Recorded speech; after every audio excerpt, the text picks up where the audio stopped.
Welcome to genius classes by Rajesh sir. तो आज हम लोग देखेंगे क्लास 10 का पॉलिटिकल साइंस। तो पॉलिटिकल साइंस का पहला क्वेश्चन देखिए, विविधता में एकता का अर्थ बताइए। क्या है? विविधता में एकता का अर्थ बताइए। तो इसका आंसर सुनिए, भारत में विभिन्न जाति, धर्म, भाषा और संस्कृति के लोग निवास करते हैं, जिनका रहन सहन, खान पान, वेशभूषा अलग अलग है। क्या है? रहन सहन, खान पान, वेशभूषा सभी का अलग अलग है। आप तो देखते ही होइएगा कि सभी लोग तरह तरह के कपड़ा पहनता है, कोई कुछ खाता है, कोई मांस खाता है तो कोई सादा खाना खाता है। किसी का धर्म अलग है तो किसी का धर्म अलग है, कोई हिंदू है तो कोई मुस्लिम, इसी तरह। तो इनमें अनेक अंतर देखने को हमें मिलता है, लेकिन इन सब के बावजूद ये सभी एकजुट है, अर्थात देश की एकता के नाम पर एक सूत्र में बंधे हुए तो हैं। इसका प्रत्येक उदाहरण हम राष्ट्रीय संकट या प्राकृतिक आपदा के समय देख सकते हैं। इसे ही विविधता में एकता कहते हैं। क्या कहते हैं? विविधता में एकता। तो क्वेश्चन नंबर 2 की ओर चलते हैं। तो देखिए क्या दिया हुआ है, सामाजिक विभेद किस प्रकार सामाजिक विभाजन के लिए उत्तरदायी है। अथवा यानी कि देखिए क्वेश्चन नंबर 2 और 3 का एक ही आंसर। इस 3 नंबर देखिए, सामाजिक विभेद किस प्रकार सामाजिक विभाजन में अंतर स्पष्ट करे दिया हुआ है। तो इसका आंसर देखिए क्या है, राजनीतिक शास्त्र के अंतर्गत सामाजिक विभेद व सामाजिक विभाजन दो प्रमुख विषय वस्तु है। एक क्षेत्र में रहने वाले विभिन्न जाति, धर्म, भाषा व संप्रदाय के लोगों के बीच जो विभिन्नताएं हैं उसे सामाजिक विभेद कहते हैं। लेकिन धन, रंग, क्षेत्र आदि के आधार पर समाज का जो विभाजन होता है उसे सामाजिक विभाजन कहते हैं। इसका प्रत्यक्ष उदाहरण हम महाराष्ट्र, असम, सिक्किम में उत्तर भारतीयों के साथ वहाँ के निवासियों के द्वारा किए गए व्यवहार में देख सकते हैं। तो क्वेश्चन नंबर 4 में देखिए क्या दिया हुआ, देख लीजिए, सामाजिक विभेदों में तालमेल किस प्रकार स्थापित किया जाता है।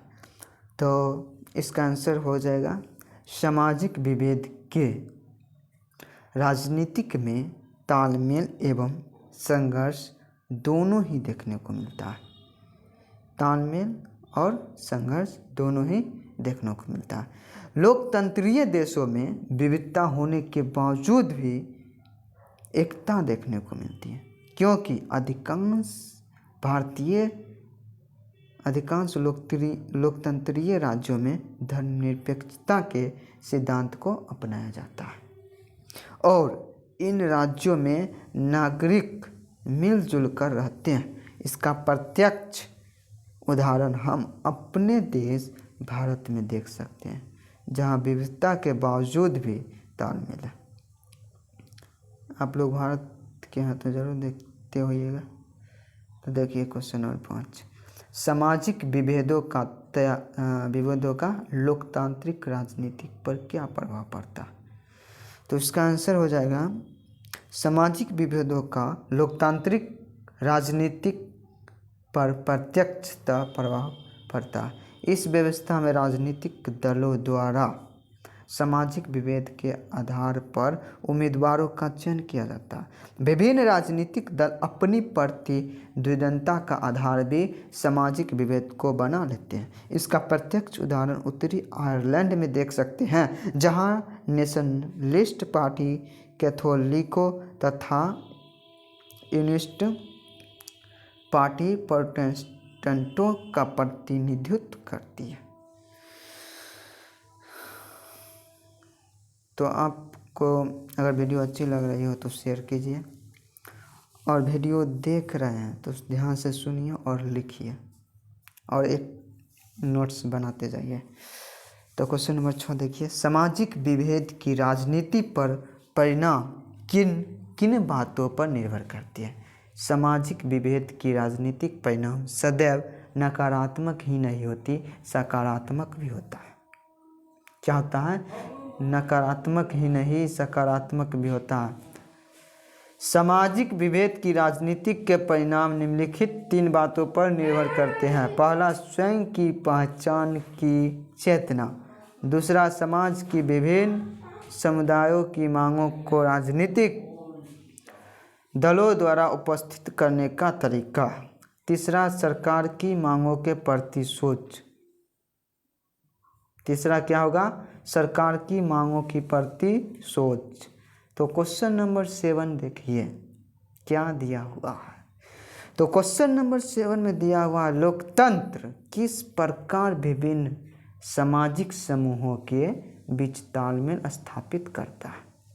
तो इसका आंसर हो जाएगा, लोकतंत्रीय शासन व्यवस्था में सामाजिक विभेद देखने को मिलता है, लेकिन इसके बावजूद भी तालमेल देखने को मिलता है। इस शासन व्यवस्था में सरकार द्वारा धर्म, जाति, भाषा व क्षेत्र के लोगों के हितों को ध्यान में रखा जाता है। उन्हें अपने व्यक्तित्व के विकास हेतु आवश्यक अवसर उपलब्ध कराया जाता है। ठीक है, तो अब लघु का क्वेश्चन आंसर यहीं तक था, तो ख़त्म हो गया है। तो अभी तक उसको नहीं लिखे हैं तो कृपया आप पहले उसको लिखिए, उसके बाद दीर्घ की ओर चलेंगे। तो दीर्घ में कम से कम तो 1 पेज का आंसर होगा ही। तो यहाँ पर हम बहुत ही शॉर्ट में लिखाते हैं, इतना शॉर्ट आपको पूरा यूट्यूब पर कहीं नहीं मिलेगा। इसलिए आप यहाँ पर मन अगर आए हैं तो मन लगा के पढ़िए और ध्यान से सुनिए, ताकि आपको सुनने से भी याद हो जाएगा। और लिखिए, तो क्वेश्चन नंबर 1 में दिया हुआ है, सामाजिक विभेदों की उत्पत्ति के कारणों पर प्रकाश डालें। क्या कह रहा है? सामाजिक विभेदों की उत्पत्ति के कारणों पर प्रकाश डालें। क्या कारण था सामाजिक विभेदों का, ये कह रहा है। तो आंसर देखिए इसका, सामाजिक विभेद का तात्पर्य एक ही क्षेत्र में रहने वाले विभिन्न जाति, धर्म, भाषा आदि के लोगों के बीच से बीच विविधताओं से सामाजिक विभेद की उत्पत्ति के लिए निम्नलिखित कारक उत्तरदायी है। पहला हो गया जन्म। पहले जन्म के बारे में देखिए। तो जन्म को सामाजिक विभेद का सबसे मुख्य कारण माना गया। जन्म के आधार पर ही विभेद होता है। किसी भी व्यक्ति का जन्म परिवार विशेष में होता है। उस परिवार का संबंध किसी न किसी जाति, संप्रदाय, धर्म आदि से होता है। अगर आप हिंदू में जन्म लिए हैं तो हिंदू कराएंगे, अगर मुस्लिम में आप जन्म लिए हैं तो मुस्लिम कराएंगे। तो इसीलिए सबसे मुख्य इसी को माना गया जन्म। आप किस परिवार में जन्म ले रहे हैं, इसी को सबसे मुख्य माना गया। उसके बाद दिया है दूसरा नंबर, व्यक्तिगत रुचि। तो कुछ लोग अपने परंपराओं से अलग हटकर अलग अलग विषय का अध्ययन, पेशा, उद्योग, धंधे तथा सांस्कृतिक गतिविधियों का चयन कर अपनी अलग पहचान बना लेता और अलग सामाजिक समूह के सदस्य बन जाते। मतलब व्यक्तिगत रुचि मतलब यही हुआ कि अगर आप कुछ भी हो, लेकिन आप चाहिएगा तो आप जो चाहिएगा वही होगा। अगर आप चाहिएगा कि हम मुस्लिम हैं तो हिंदू की तरह रहे, तो ये भी हो सकता है। अगर आप चाहिएगा हिंदू है तो मुस्लिम की तरह ये भी हो सकता है। लेकिन आप जो कर रहे हैं उसी से आपका पहचान बनेगा। आप का जितना भी पीछे जो हुआ सबको भूलकर जो वर्तमान में आप जो कर रहे हैं उसको सब याद रखेगा। इसलिए अच्छा से जो भी काम कीजिएगा वो अच्छा से कीजिए, अच्छा से पढ़िए और अच्छा बनिए। तो इसका देखिए तीसरा नंबर, अन्य कारण क्या हो सकता है। तो इनके अलावे भाषा, क्षेत्र, जाति आदि कारकों के आधार पर सामाजिक विभेद होता है। तो क्वेश्चन नंबर दूसरा देखिए, सामाजिक विभेदों में तालमेल एवं संघर्ष पर प्रकाश डालें। सामाजिक विभेद की राजनीतिक में तालमेल व संघर्ष दोनों ही देखने को मिलता है। अधिकांश लोकतांत्रिक राज्यों में धर्मनिरपेक्ष के सिद्धांत को अपनाया गया है। धर्मनिरपेक्ष राज्य में विभिन्न धर्म के अनुयायी मिल घुलकर रहते हैं। उनमें यह धारणा विकसित हो जाती है कि भले ही उनका धर्म अलग अलग अवश्य हो, लेकिन उनका देश एक है। इसका प्रत्यक्ष उदाहरण हम बेल्जियम और भारत में देख सकते हैं। अब देखिए, सामाजिक विभेद की राजनीतिक में संघर्ष भी देखने को मिलता है। धर्म, रंग, धन, क्षेत्र, भाषा, जाति आदि के आधार पर कभी कभी विविधता इतनी अधिक हो जाती है कि देश का विभाजन हो जाता है, यानी देश का बंटवारा हो जाता है। यही धन के कारण, कोई धन के कारण मार कर लेता है, कोई धर्म के कारण लेता है, कोई तू काला है बुरा है, गोरा है तू काला है तो हम गोरा है, इसके चक्कर में मार कर लेता है। कोई भाषा है, इसी कारण आज देश का बंटवारा हो चुका है। कितना देश मिलकर टुकड़ों में बट जाता है। तो देखिए, इसका प्रत्यक्ष उदाहरण हम यूगोस्लाविया में देख सकते हैं। अब देखिए क्वेश्चन नंबर 3, सामाजिक विभेदों की राजनीतिक परिणामों का वर्णन करें। सामाजिक विभेदों की राजनीतिक का परिणाम मुख्यतः 3 बातों पर निर्भर करता है। पहला तो स्वयं की पहचान की चेतना। पहला क्या है? स्वयं की पहचान की चेतना।